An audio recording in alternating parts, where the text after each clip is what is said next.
Welcome to the Unrestricted with Ryan Johnson podcast, where we will dive into the journey of our guests and get their thoughts on success and what it takes to be resilient. Welcome to Season 2 of Unrestricted.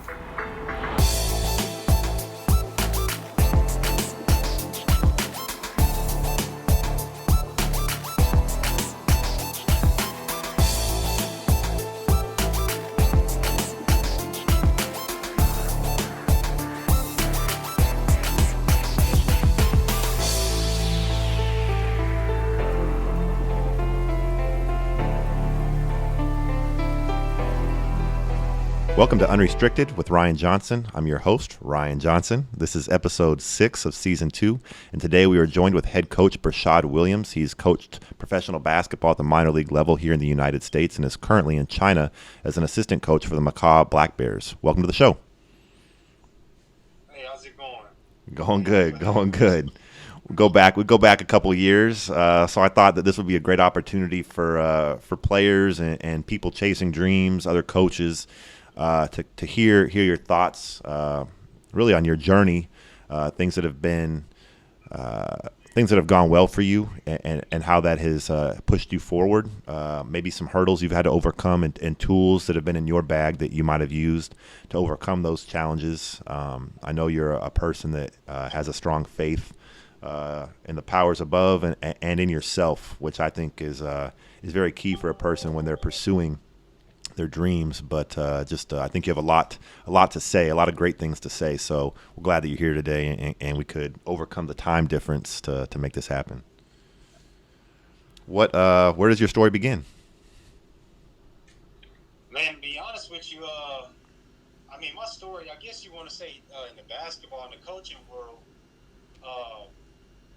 first of all, I'll say, man, a lot of people, man, at a young age, man, I was telling another young player the other day, I was talking to him on Instagram back at home in San Antonio, and he wished he could have asked me to help him while I was there, have the actual access to me while I was there in San Antonio, able to train with me, but he just never reached out. But what I'm getting to is I wasn't the most dominant player growing up, man, and I've told this story to a few people back at home, a lot of my young players.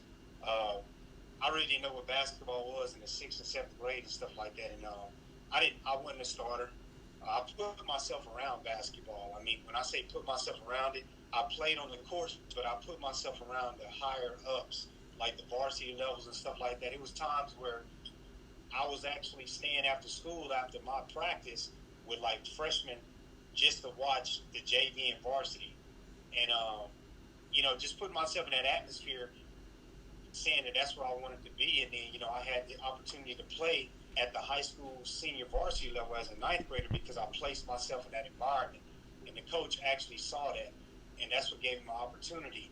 All through high school, I was an okay player. I wasn't your type of player that was averaging, top double figures, stuff like that. I was a great player. I got my PT, starting 5, starting 7 rotation.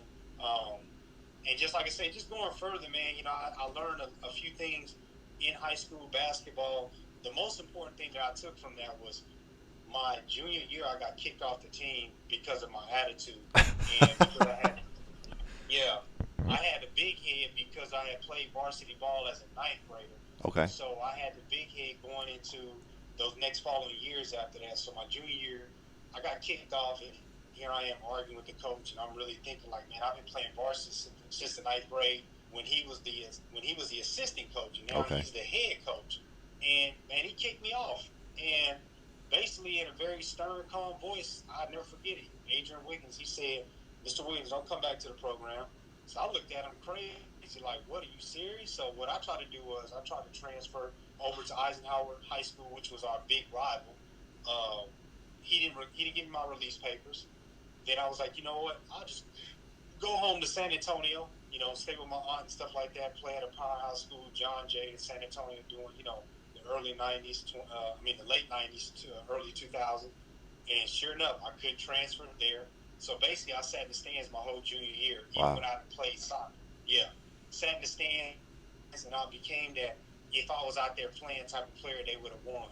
They lost without me. They would have won without me. And I got my chance to come back. the next following year when Coach Wiggins went on to the college level. Coach Wade stepped in and brought me back into the program. I excelled. Went to college, Eastern Oklahoma State, a D1 JUCO. Played with some very top name players across the world that had pro careers at the D1 level. From there, went on to Southern Nazarene University, where I played there for a little bit and transferred into the Houston area. But to get on the main thing, man, my journey in the coaching world, which has been the biggest thing, the biggest accomplishment of my life, to be honest with you. I started out at Texas City, and I was living in the Texas City district in League City in Houston, Texas. And my son's mother was coaching basketball there. She was coaching JV girls, well, freshman girls. Her sister was coaching the JV and varsity. And I got asked to help the program out. And I actually coached for free my first time ever coaching. Man. Really? I coached for free. Yeah, didn't ask for no money. All I did was ask the parents just to pay for the tournaments and the uniforms. And at that time, I started coaching, and I never forget I was at a tournament, and somebody heard me speaking to the girls, and later on they came over to me and said, "Hey man, I heard what you were saying. You got a great voice, yada yada, whatever." Just kind of complimenting. I didn't think that anybody was listening, but just who was around me. And that goes to show you that they always say, "Be careful what you say because you never know who's listening." And from there was a guy named Burshaud Walker. He played at U of H. He lives in Houston, Texas right now. Works out in Galveston. Was a great player at Ball High. And I got a phone call from him, and he was like, "Hey man, I heard about you, and I'm starting an AAU organization, which was called the Bay Area Storms." And he offered me the job to coach with them. That was my first paying basketball job ever. Wow. That was in 2007, 8, I think. And on that team, man, that we actually coached, Mikey Evans was around with us, which, he's a Tampa Bay Buccaneers wide receiver. You got Tareem Petaway, top player, was overseas, played at Nebraska. And then you have, for a little bit, Julian Lewis played for Texans. He was with the Houston Rockets G League for a little bit as well, too, and overseas. So he had some top guys that were around me that I had the chance of coaching. And Herschel gave me my first coaching job, man. I earned, I think for the summer, it was like $3,500. And bought my first cash car with that. Bought my own first car by myself that my parents didn't purchase. And that was a great feeling, man. And from there, that's when I knew that coaching was going to be a part of me. And it kind of brought me to San Antonio, Texas. But what brought me back home to San Antonio was I left Houston, Texas to come to San Antonio to finally come home. And I came there to run a children's home. And from there, I ran a children's home in San Antonio for about maybe 3.5 years. And during that time, I was involved with the Lackland Air Force basketball team as well. Played a few seasons, and then what really took me out from playing was my second injury to my knee. That's what really took me out. And I rehabbed back. I could have kept playing, but at that time, somebody gave me the opportunity to coach, and that's when I took the opportunity to step on the sidelines and start coaching, which was Master Sergeant Plummer, Kenny Plummer. And I coached alongside him at Lackland Air Force Base, and for about what I think might have been 2.5 seasons, close to 3 seasons. And just from there, man, that's when the coaching really started for me. And I guess you could say my first kind of dab into the pro world was with the ABL. That was up under Tony Parker Sr. And he was vice executive president, and then the president was Dominique Wilkins and his lawyer Steve Haney. And I had the honors of coaching the Texas Storm team, which was a professional ABL team that was there in San Antonio, which was the Mayor League. Which it fell through financially, man. And that's the tough part about the minor league sometimes. Yeah. It fell through financially, so of course it really didn't pan out. We had one great player that came out of the whole entire league, which was Jonathan Simmons. Everybody knows he made his way to the G League and then to the NBA from there. Yep. So that was a great thing to do. And like I said, from there, that really gave me my opportunity to be on the pro side of things and understanding how business things work and how to handle yourself, stuff like that. like I say, man, that's how it all started, man. Just like I say, my first coaching job in Houston was for free, and then just from there, man, I made the sacrifices, of not always chasing the money route and just taking opportunities that people give, and from there, man, that's how I just started coming about. I mean, what else is there? What else questions do you have that I can kind of flow into? Going to China, you had other opportunities, kind of right. I would say in the maybe in the 2.5 years before that, you had an opportunity with the Northern Arizona Suns of the G League to attend a tryout. You built some relationships through that.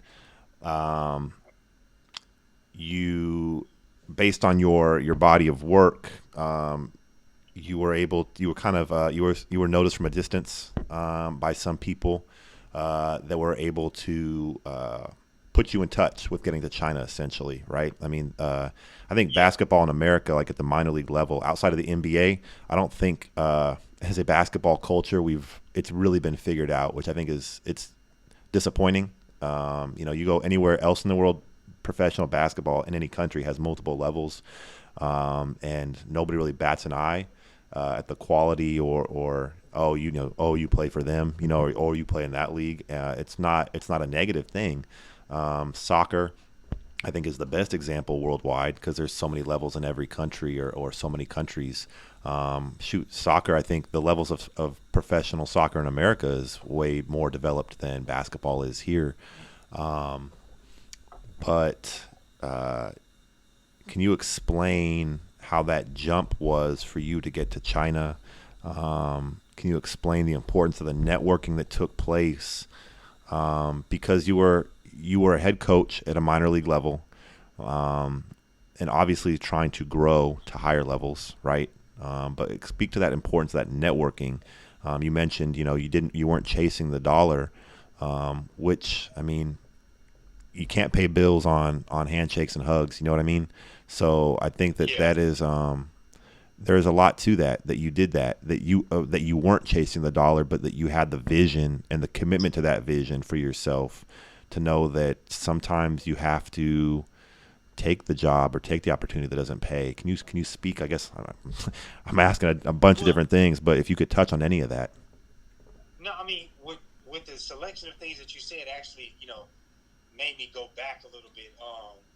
When you made the comment about like how being the respect of the minor league in the United States, um, man, that's a big one that I really want to touch on. I would definitely say the reason why the respect of the minor league in the United States is not there outside of the NBA G League.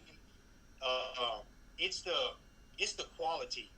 The quality needs to change. When I say that, the quality of the people, the players, and that's what the players don't understand.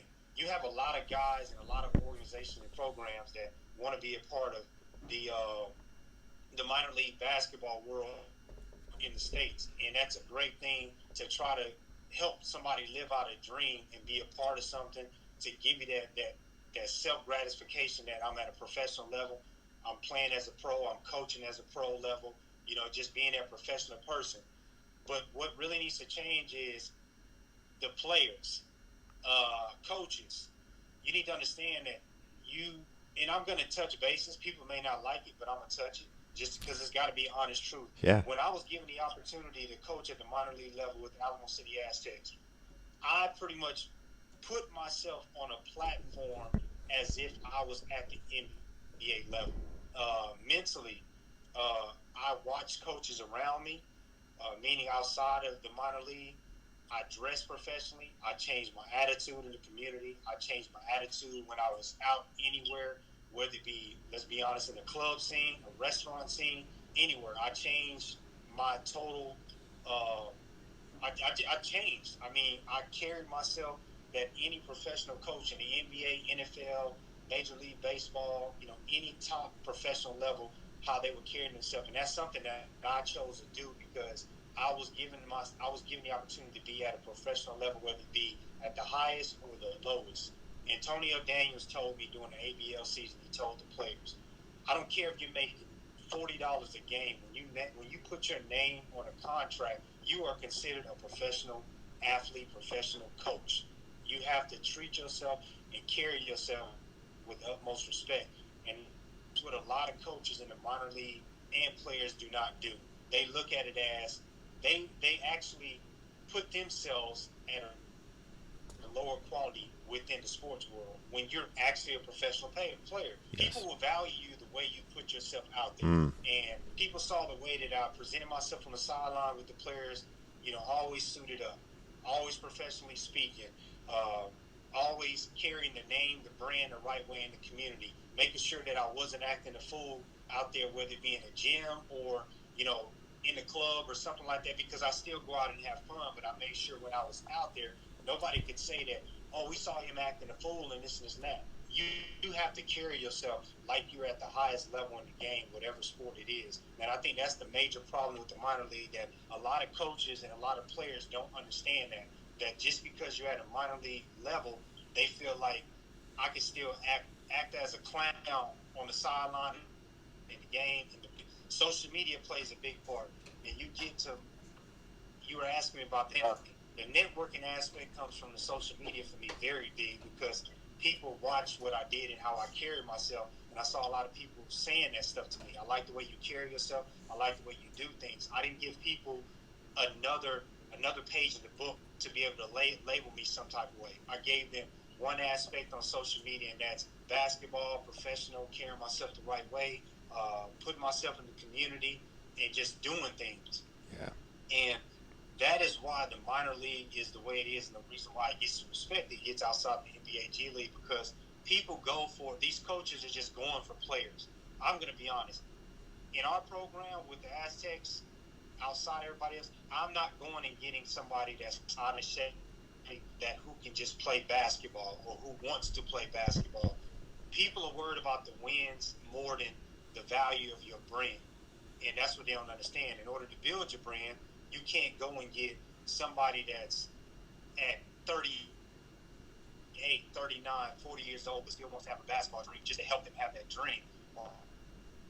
Allow somebody to play, or you trying to build a brand and build an organization that can be high of quality. And I could definitely say that that's something that the Alamo City Aztecs that we have is, we don't worry about the wins and losses. Yes, we want to win, but we put the quality type people within our area, within our organization, to make us look at the highest quality of the professional level it is. That we can actually match ourselves to the NBA the way you look at us. We may not be NBA type material, playing wise and things like that, or having the NBA money, but we have the high top quality product like the NBA. And that's my personal opinion. And Yeah. I think if people within the minor league of sports would learn to present themselves the right way and lose all the foolery, Yeah. you'll get more respect than what you get. And I think people take that personal when you speak about that, when you speak about how they carry themselves. Me personally, I'm tired of seeing like things on the sideline is like people in pictures with, do-rags, or I'm just going to be honest, I'm going to speak on it. I don't care, I'm going to speak Yeah. Please do. because, I wear a do-rag in my personal household, but I'm not going to be walking around on the sidelines before game time with a do-rag or my pants sagging. I won't do anything. I'm not going to do anything that I want my players to do. I'm not coming in with my pants sagging. I'm going to watch what I say around people, whether it be around the youth or other people that are just there with us. Like, I'm going to watch myself, and I want my players to see that as an example that, hey, I know when to have fun and when to get out of character and have fun with people around me, like my family and stuff like that. But when it's time to put that suit on, or whatever brand I'm wearing at that time, in season, out season, that I'm going to carry with the utmost respect, so nobody can ever say anything about me or my organization. Sure. I love that. You talk a lot about the way you present yourself. How has that benefited you to where you are now? Right. There's different. Part of what I love about your story is that it's just different facets, like the different phases. Right. Going back to your high school, you played college. To the first, it was the unpaid coaching job, the first coaching paid job, the ABL coaching. Still, it's like it's this progression, which I think is really it's cool. It's cool to hear your story, the progression. So you're at the ABL, then the Aztecs. Oh, you go to the military side, the Aztecs, and now you're in China. The way you've presented yourself all along has now gotten you to really one of the strongest hotbeds of basketball globally is in China. How has that played a part for you where you are now, the way you presented yourself, and how does it continue to go? Because now you're in a different culture, right? So I mean, Chinese and American culture is very different. I'm sure there's similarities because cultures always bite off each other, but you're in a different culture. How has that and continue? How does that work for you? And cut. I'll call back. What time do we have a just so we know for Here. no you're good. Once how many you know what time it is, Elliot? It's 9:44, and we stopped it at 23:12 minutes. 23:12. Okay. All right. Did you catch my question? Yeah, you were saying, say the last part about it again. Just how has the way you carry yourself, right, whether it be on the court or off the court, now that you are in China, it's one of the strongest hotbeds globally for basketball. Uh, how has that in the past, and how does it currently? How does that impact your business, your brand as Burshaud Williams? How does that impact? I mean, coming here, man, to China, man, it's a major, uh, I guess you can say, a major impact on my resume as far as the basketball world, man. Just because of the fact that since I've been over here, I've noticed there's a lot of big names here. Of course, I'm in an organization right now where Maurice Spinks plays. You know, he was with one of our teams. One of our teams played against OJ Mayo. Yeah. He's over here as well playing. Um, it's the way I've carried myself and presented myself is what really got me here because of somebody watching my social media and Mm. what I do when it comes to dealing with the professional level, uh, dealing with high school level, middle school level, elementary level, training, coaching. Uh, you know, just how I presented myself is what gave me this opportunity. The guy, once he got with me to give me this opportunity, the first thing he said to me is I've been watching you, and I like how you present yourself and you carry yourself as very professional. He opened up to me and told me that he was having to step back because him having been a family man, that he can't go back and forth overseas, and he's like, I'm wanting to find somebody with opportunities in their hand to give other people a chance to live out their dreams, and that's a major weight that somebody is giving you.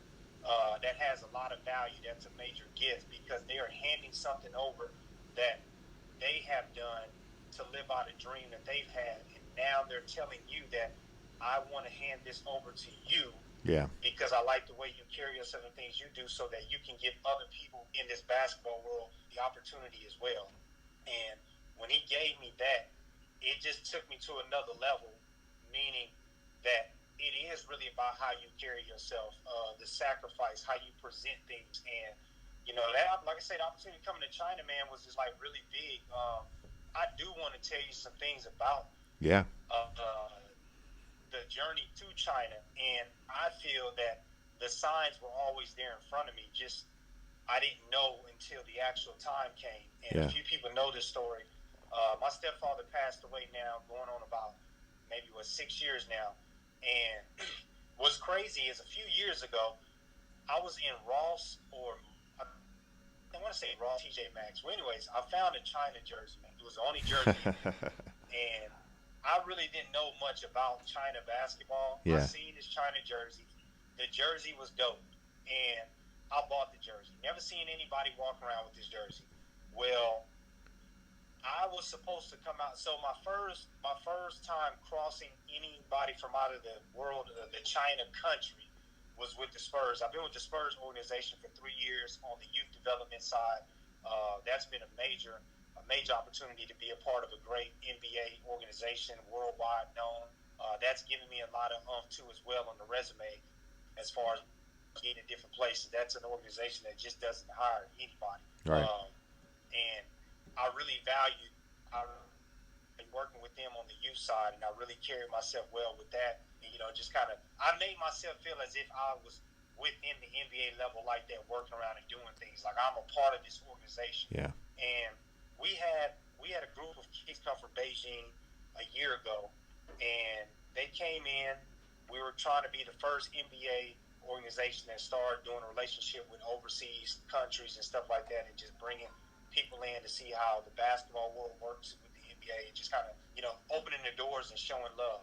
And that was my first encounter with the Chinese people itself. And I had a great time. They were there from like December 23rd to like January 7th, which was the Chinese New Year at that time. And there's a guy who said that the head guy, I want to say his name was Lucas or something like that. Well, in return, they were going to take a select few of us coaches from our organization with the Spurs youth department, and to give us a gift back, they were going to bring us over to China. Wow. Well, that's when I was like, okay, boom, I might have the chance to go to China, man. Yeah. It's big, So, man, I get selected to go. Well, long story short, when the guy, Ashley Robinson, presented this China situation, this China thing to me, we spoke about this, when he presented it to me, I was like, oh, man, it's an opportunity to go to China once again. Yeah. Well, what I'm getting at is I bought the China jersey maybe 2-3 years before even having my first encounter with anybody from like that. And then from there, I was supposed to leave. So I ended up getting a contract, ended up getting a job, and around 1:45 in the morning, Ashley contacted me and said, hey, man, do you have a basketball resume? I sent him my resume, and he said, I got a relationship over in China, the whole thing about handing over, getting me the opportunity to go over, get into the pro world here. He said, if they like your resume, they'll be in contact with you. I'll never forget, it was a Wednesday morning. I was headed to work in the school district, Medina Valley, and I was at a stoplight. Yeah, I shouldn't have been on my phone, but yeah, I was at a stoplight, checking my email. And, man, as soon as I opened my email, I saw it. Hoop battle, yada, yada, from China. Man, I felt like a rush of adrenaline rush through my body. I pulled over at the gas station right there on Military and 410, where the intersection by Lackland. Man, I damn near wanted to cry because the level of excitement. I called my mom and was like, man, I can't believe this. They actually they like my resume. They want to go forth with the first interview, then a video interview and stuff like that. So it's like, boom, this stuff is really happening. Well, at that time, when all the interview process went through, they offered me the contract, read over everything. I was fine with the salary, everything like that. And I was sitting down with my mother at home, and I was going through some social media pictures. I was like, yeah, I got this dope China jersey, yada, whatever. I'm scrolling through my Instagram. I go to the photo, and I was originally supposed to come out to China May 28th. Okay. Well, that's what Memorial Weekend, I think it is. Yeah. And at that time, a year before this China contract, I was at Fort Sam Houston visiting my father at his grave, and I had that damn China jersey on. Wow. On May 28th. Wow. And the next following year, I'm supposed to leave for China on May 28th. Wow. And that's amazing, to where it's like to know that there's signs in front of you that you don't know until the whole thing adds up and you get to where you're supposed to get to. Yeah. So it was like the first purchase of me getting that jersey. That purchase of that jersey was kind of like telling me, hey, man, you're about to go there. Yeah. But I didn't know that because I just saw that jersey and thought it was dope. Yeah. Well, I didn't even know who the guy was on the name of the jersey. But guess what? He's the top player here in the CBA that actually plays for our team. Wow. He plays for the China national team as well, too. So he's the top player here. And that's just crazy that now I'm actually here in China and I'm around these guys. And I had a jersey that I purchased years ago, and I'm actually in this country now. Like I say, the opportunity, man, that was presented to me just came about how I carried myself and what I was showcasing, the professionalism behind everything that I was doing, really making the sacrifices. I mean, I can totally say that in this basketball world, you really have to have faith, Yeah. patience, and time, and you have to make sacrifices. And people don't understand those values of this. Nothing is going to be given to you, no matter how big this basketball world is getting Yeah. or how many connects you may get. It's about selling yourself, sacrifice, and just willing to grind for it. When I mean grind, I don't mean being in the gym and just working hard. I mean actually grinding and understanding that I'm going to go through the ups and downs before I Sure. get there, and that's a part of it. And Sure. I went through a lot of ups and downs to get here to China, to get to the level that I'm at now. Being here in China, man, it's been a great, wonderful experience. It hasn't been easy, and I know a lot of people look at my social media. Oh man, it looks nice. It's peaceful as this. Yeah. Man, this place will mentally challenge you on a daily basis. I don't care if you feel like you're the most strongest person, mentally, physically, whatever you want to say. This place will challenge you. It is not like your South American countries. You can cipher through Spanish. If you're Yeah. in Europe, a lot of Europeans speak English outside of their language. When you're in China, they speak Cantonese and Mandarin, and that's it. My first few days here was very nerve wracking. I didn't even unpack. I sat here laying out my bags for like the first days until I literally actually told myself out loud, "You do this." I didn't mumble it. I actually said it in this apartment. Man, you can do this, man. You're gonna be all right. You can Yeah. do this. Because when I got here, they were setting up my Wi-Fi, my phone cable, and I didn't understand nothing they were saying to me. The guy was sitting here setting up my Wi-Fi and stuff like that. And he's talking to me, and I'm thinking like, man, I don't know what you're saying. Yeah. It was nerve wracking. Walking outside your door and not being able to just talk to anybody, like Sure. nobody at all. Just a simple hello, and that's about it. Not being able to communicate when it comes to food or where anything is, not knowing how to get around. And it took me a while. I would say it took me about a month to actually really kind of get myself going. I had to find myself stuff to do. Working out in the gym on a daily basis. I was running every day, going and running 3 to 4 miles just to try to kill my day throughout me working and training and stuff like that. So I had to find things to do out here. Sure. Just on the business side too as well, it's not easy. There's a lot of different things that wasn't explained to me before I came here, and just kind of hit me, and it kind of put me in a situation where I felt like I wanted to come home. I was just telling my mom tonight on the phone that it's always easy to give up rather than really live out your dream.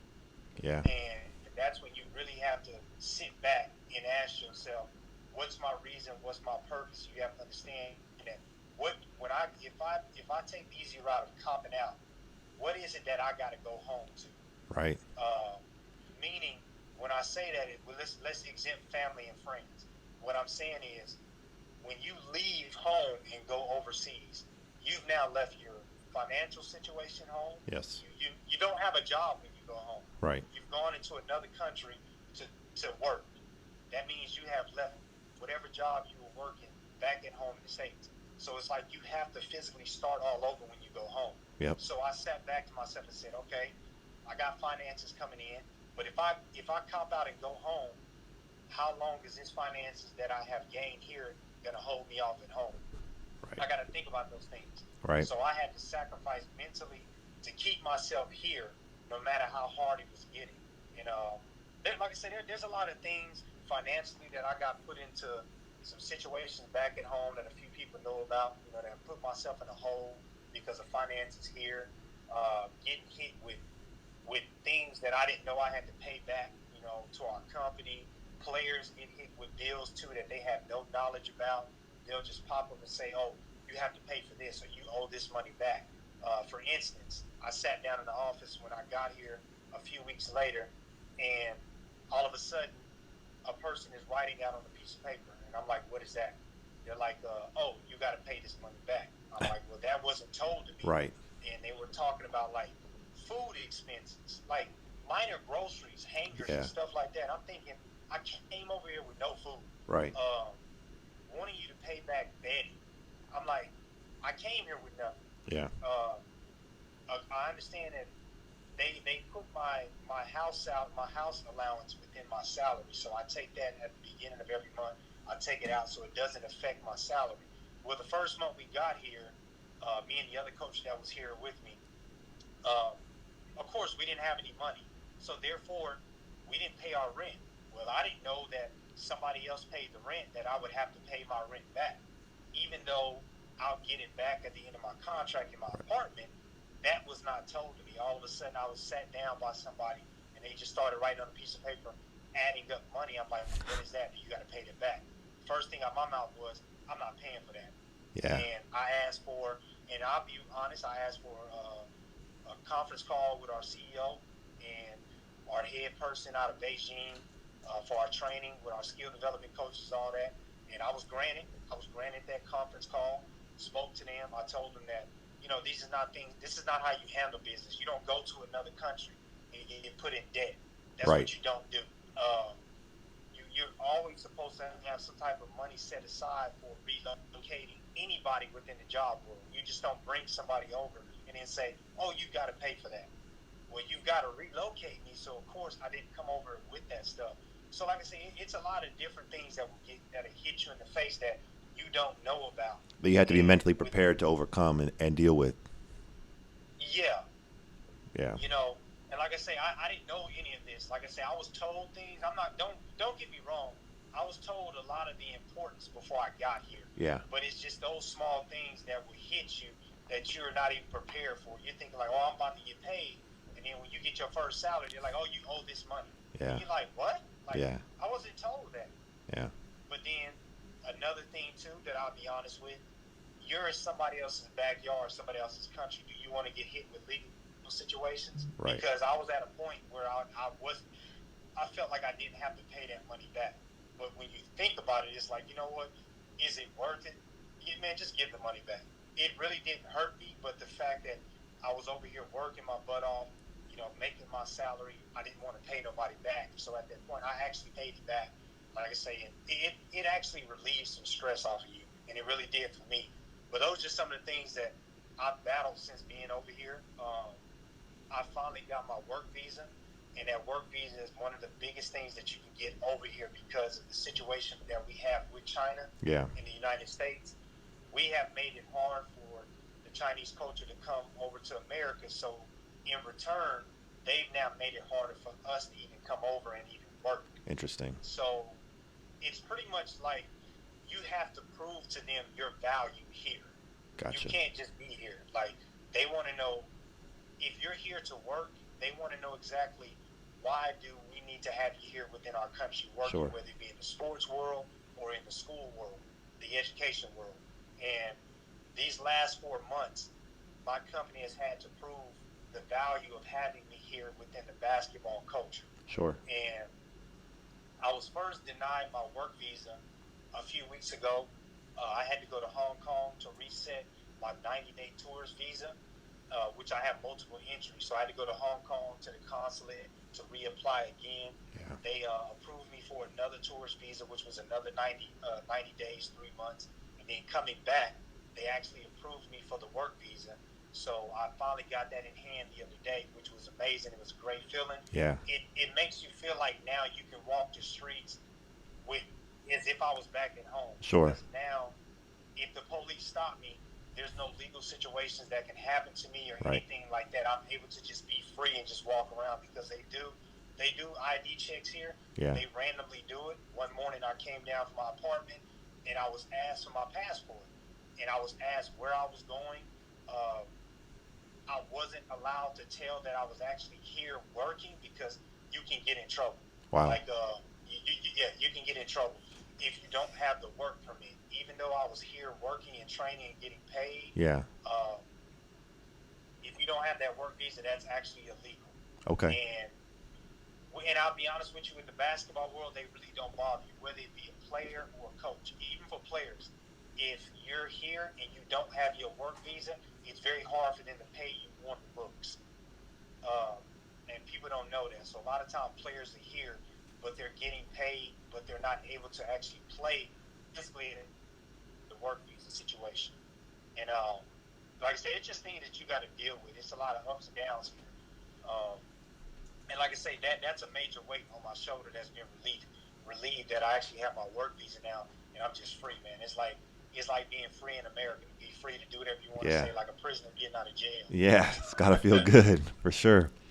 As we kind of Yep. wind down here, you touched on a lot. I think that people, especially, obviously we're basketball junkies, and I think a lot of basketball players and anybody really in the basketball world can take what you said and hopefully apply it to themselves. You've talked about sacrifice.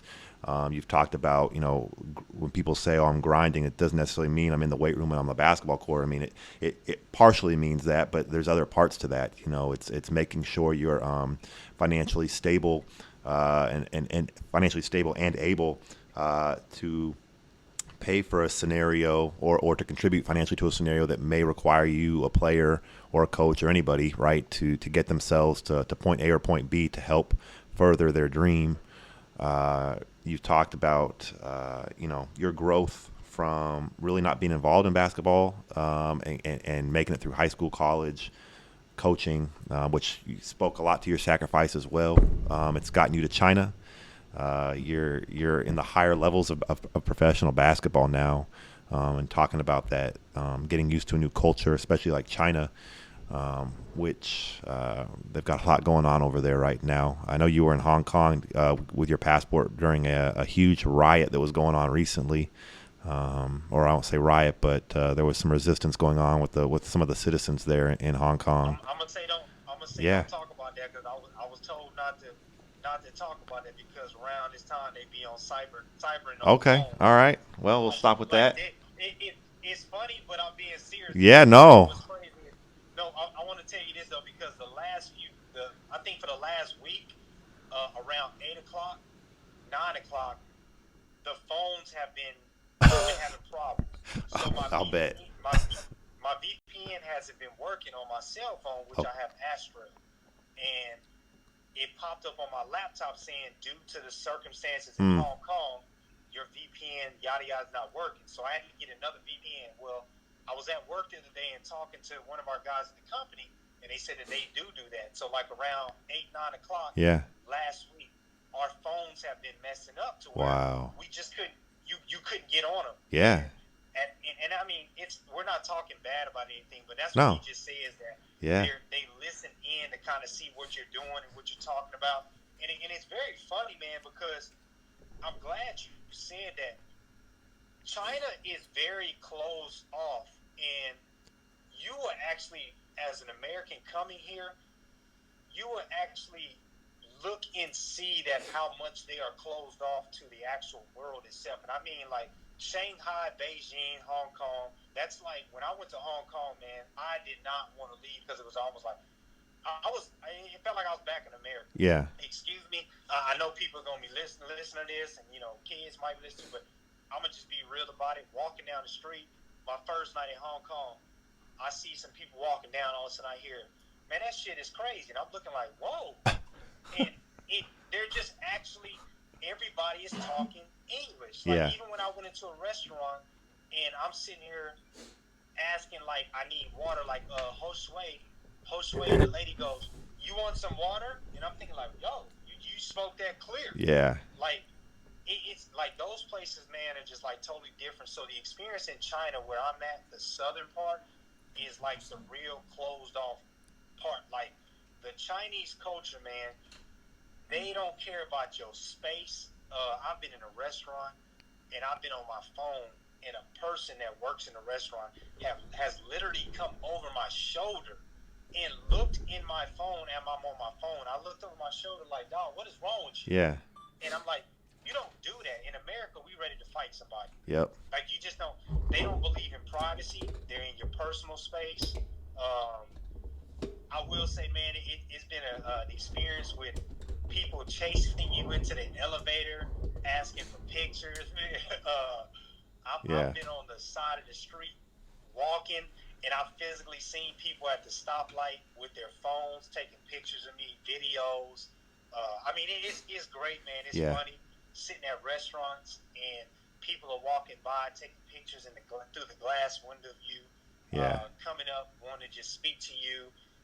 Kids following me on bikes, man, like down the street all the way to where my apartment is. trying to carry a conversation with you. It's been a great experience, man. But just the fact that how they just stare at you, and how you can just, man. I mean, they're really closed off, man. Like Yeah. just to the world itself. Like the main thing that I laugh about is, okay, marijuana is legal and illegal in certain places in the United States. Yes. From what I was told here, that anybody who is caught with drug paraphernalia, whatever it is, they can go to jail and give them the death sentence. Wow. That's what I heard. I don't know how true it is. Yeah. But what kills me about the culture here, they wear shirts and socks, just like socks that we wear NBA socks. They Yeah. wear marijuana socks. Like it's putting on a pair of white Hanes socks, Yeah. but it's illegal. Oh, And interesting. They wear the Chinese culture here. They wear stuff because it's cool. Sure.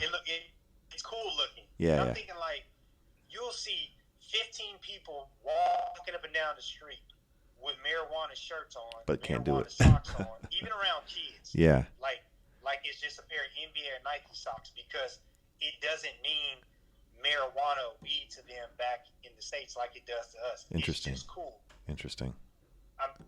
Yeah. I've seen type of different things that they've worn. Like I won't wear a certain shirt in the States that has like some cursing or something on it. Right. But they don't know the meaning of it, so they just wear it. I think you're gonna laugh at this. I put this on my social media. The Chinese give themselves American names. They have their Chinese names, and then they have American names. Their American name come from something that they just might hear that they like. Yeah. I know. You've heard me talk about it. His name is Holy Shit. And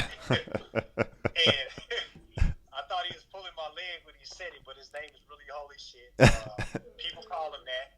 So you may just see somebody randomly named like Jason, Yeah. Jermaine, or Yeah. Douglas or something like that. And it's Yeah.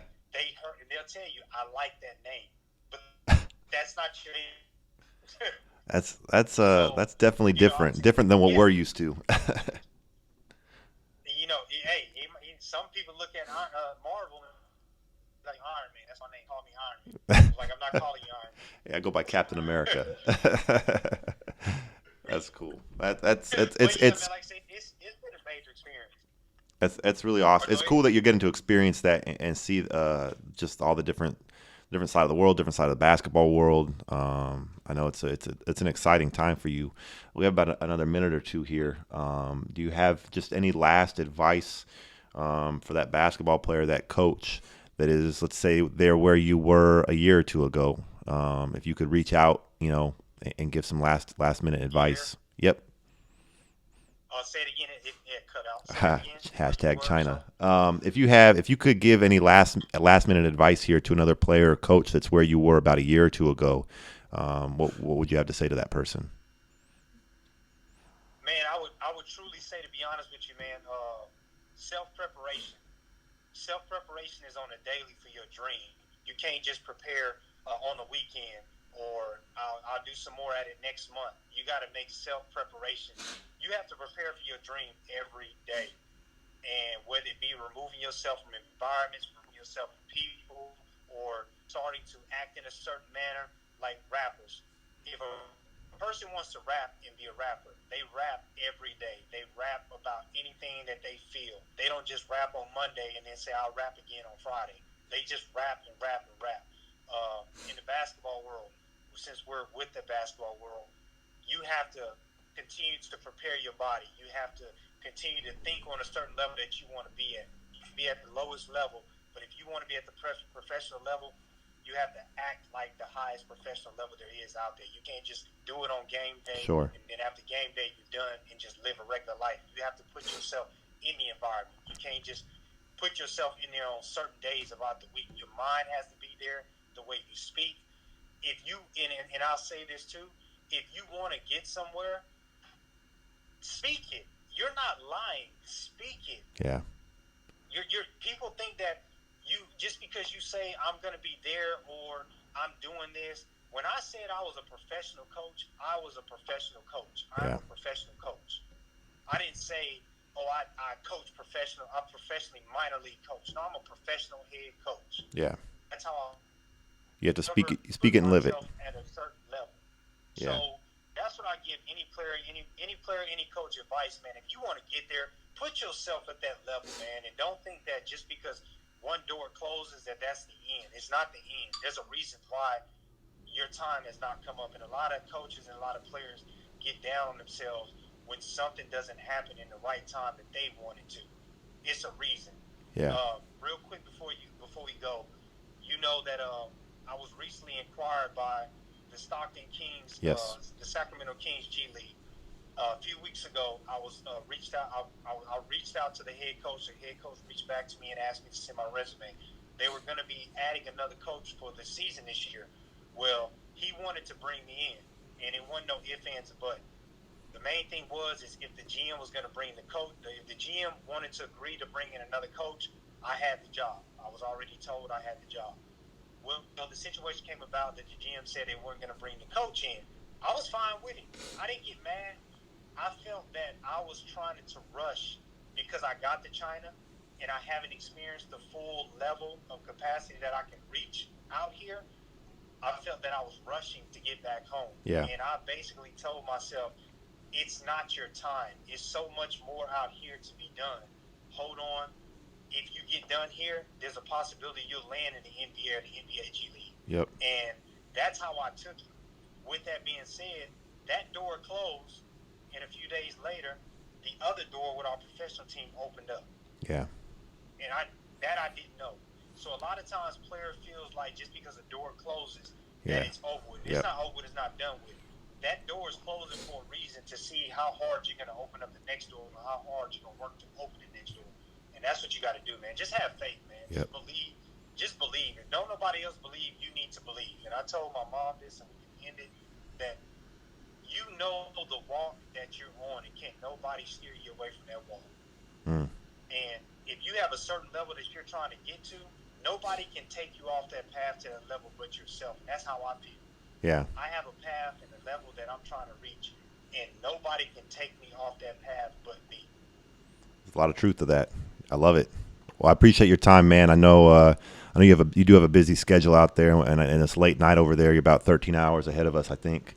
So I really do appreciate your time and the valuable things you said today. I hope everybody takes it to heart that's listening, whether you're in the basketball world, sports world, or you're pursuing your passion and dreams, in another avenue. This is the end of episode 6. Season 2 for Unrestricted with Ryan Johnson. We were joined today by professional basketball head coach, currently assistant coach for the Macau Black Bears in China, Burshaud Williams. Thanks for joining us, Burshaud. Oh, man, appreciate it, man. I enjoyed it. All right. Unrestricted is produced by DJ Unprotected and Elliot Mills and is a production of Aztec Nation in partnership with Where Grinding Never Stops. Please subscribe to us on iTunes, Spotify, and YouTube so you don't miss out on weekly content released every Monday. And follow us on Instagram for behind-the-scenes content by searching @un_restricted.